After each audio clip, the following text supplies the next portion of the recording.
Hi everyone, good morning. I hope you had a good weekend.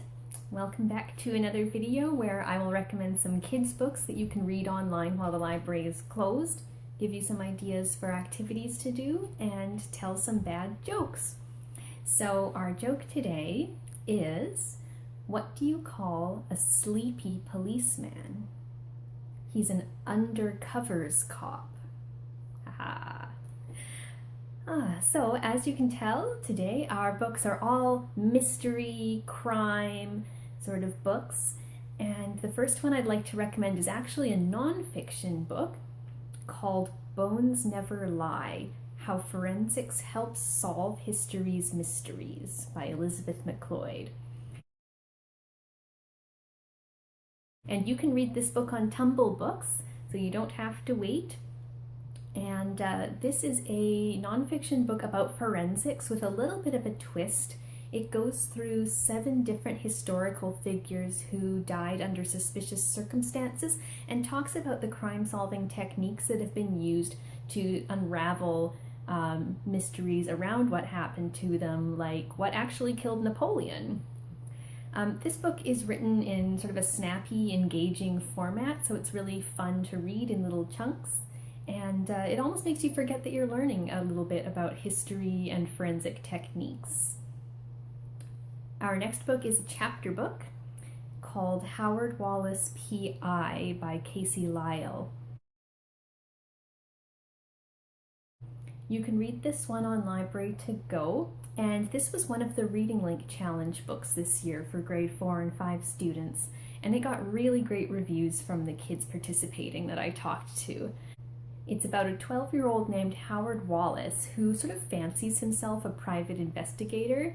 He's taken cues from classic noir detectives and tries to imitate the way they talk and dress. He doesn't have a trench coat, so he wears a bathrobe to school instead, for example.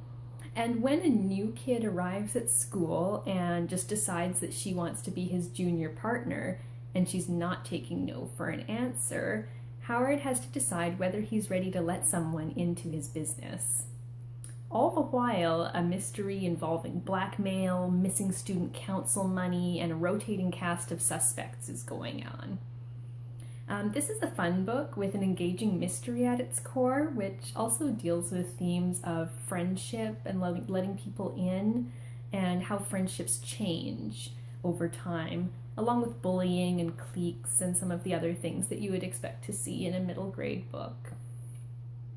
Another novel that I would like to recommend is called Al Capone Does My Shirts by Jennifer Choldenko. You can read this one on Library to Go as well.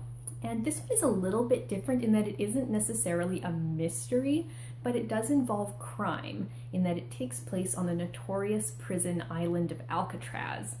And this is a historical fiction novel taking place in 1935. And our main character is another 12-year-old boy named Moose Flanagan. And he's moved to Alcatraz with his family because his father has taken a job as a prison guard there. And he takes a ferry back and forth to the mainland to school every day. He makes friends on the island, gets in trouble, and does some growing up as well over the course of the book. There's a side plot as well with his sister Natalie, who has a developmental disability, and her parents are trying to get her admitted into a special private school, which can lead to some interesting discussions about how people with disabilities were treated in the 1930s and how differently Natalie might be treated today. And that's drawn from the author's own experiences with a sibling of hers. And of course, as the title of the book might suggest, Moose is obsessed with Al Capone. You have to wait until nearly the end of the book before he makes his appearance, but it is worth it. This book is kind of slower plot-wise than a lot of other books. It's not action-packed by any means, but it's an intriguing and heartwarming book, so I would hand this to kids who would like a bit of a slower read and are maybe interested in history. And the relationship between Moose and his sister and the enigmatic Al Capone will keep you reading. Our last book that I would like to recommend is a series called Sammy Keys by Wendelin von Dranen. And this is another book that's on Library to Go, and actually many of the books in the series are there. There are several books in this series, and these books follow the adventures of a girl named Sammy Keys as she solves small town crimes and deals with normal middle school problems and stuff at the same time. In the first book, which is called Sammy Keys and the Hotel Thief, it involves her trying to catch who has been stealing money from the hotel across the street from where she lives. Complicating things is the fact that Sammy herself isn't really on the up and up either. She's living with her grandmother in a seniors only apartment building, so she's not really supposed to live there, and so they could both get in trouble if anyone finds out that she's living there. And so in this book, a nosy neighbor is on the verge of figuring it out.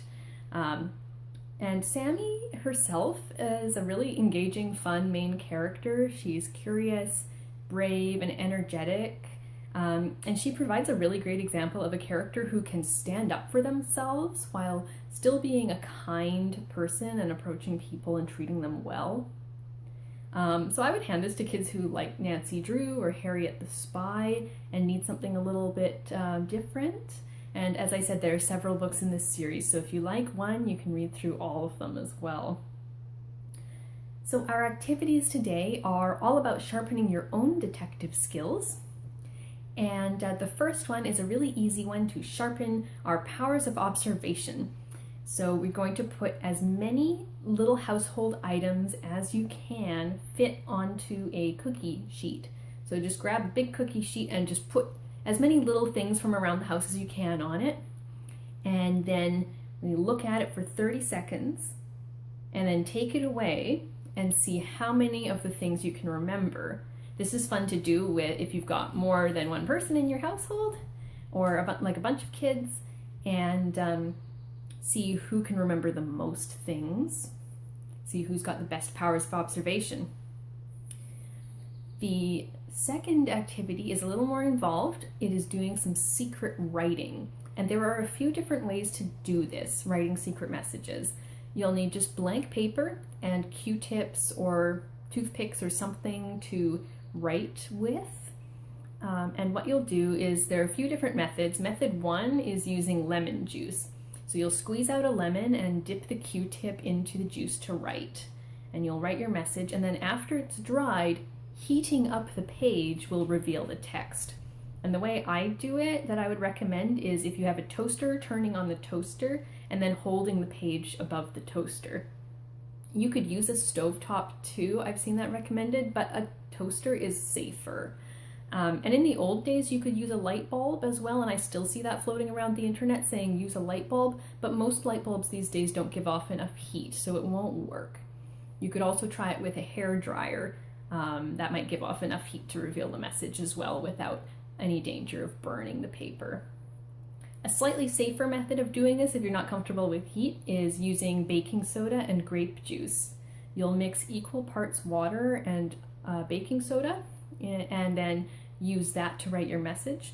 And then when it's dry, you use the grape juice to brush it across the paper, and the message that you wrote in baking soda will show up. And I've put a link to a third activity in this video.